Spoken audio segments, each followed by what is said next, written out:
Hey guys, just wanted to do read a book to you guys on YouTube so you can see if you want to. The book we're going to read is called A Grain of Rice by Helen Claire Pittman. Let's get started. Once a year, the Emperor of China opened his court so that even the humblest of his people could come before him. It was one such day that Pong Lo, the son of a farmer, knelt at the emperor's feet. So there's the picture. Pong Lo kneeling at the emperor's feet. Imperial Majesty, said Pong Lo, I have come to ask for your daughter's hand in marriage. The emperor's lords were shocked. The Princess Chang Wu, who stood near her father's throne, lowered her eyes and blushed. How dare you make such a request? Demanded the emperor. His eyes were fierce and his long mustache twitched. The peasant pressed his forehead to the silken carpet. There you can see he's pushing his head to the silken carpet. Forgive me, your majesty, he mumbled.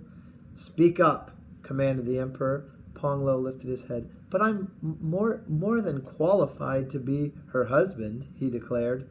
The lords giggled. Qualified, cried the outraged emperor, gripping his sword. Such boldness qualifies you to lose your head. But it is my head which qualifies me, replied Pong Lo. It is wise and quick, and more than a little clever, and would make me as fine a prince as China has ever seen. Prince? Shrieked the emperor. A peasant cannot be a prince. A prince must come from noble blood. His mustache twitched madly.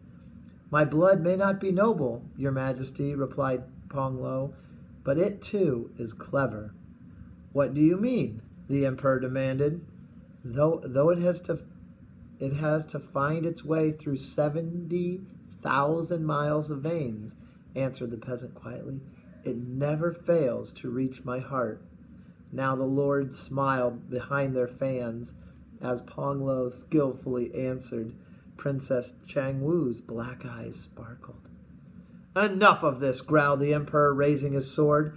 Father, wait! The scent of lotus blossoms filled the air as the princess rushed to the emperor's side. Don't be so hasty, father, she begged. The young man is clever. He could be useful. He will be useful when his clever tongue is no longer flapping in his head, the emperor snapped. Father, the princess coaxed, since he is so good with numbers, perhaps he could work in the storeroom. The emperor eyed the peasant. Shrewdly, Pong Lo's head was once again pressed to the floor. He looked so humble. The princess smiled hopefully at her father and placed her hand gently upon his. Her touch was like the brush of silk, stirring in a summer breeze. Suddenly the emperor's cares felt lighter. Sighing, the emperor sat down again. Oh, my gentle daughter, he said, looking fondly at Chang Wu, for your sake I will spare him. But he has to prove his worth. He can scrub the storeroom. If he works hard, he can stay. So Pong Lo was given a place to sleep in the farthest corner of the palace, and he was put to work. He cleaned the deep wooden storeroom shelves. He washed the grain bins and scrubbed the stone floor and polished it carefully with the wax he made himself. It gleamed as it had never had before. How do you do that? Asked the imperial storeman keeper. Just an old family recipe, Pong Lo answered cheerfully. And when he had finished that, instead of going off to drink tea or sit under a tree, he helped the other storeroom servants, sorting the grains that come from the emperor's fields.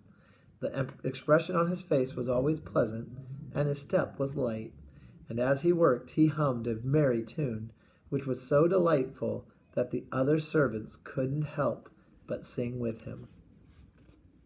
And there's him in the storeroom working and polishing. All right, how do you think it's going to go? What's the next step? You can put it in Flipgrid if you like, but we'll do tomorrow for more of the story.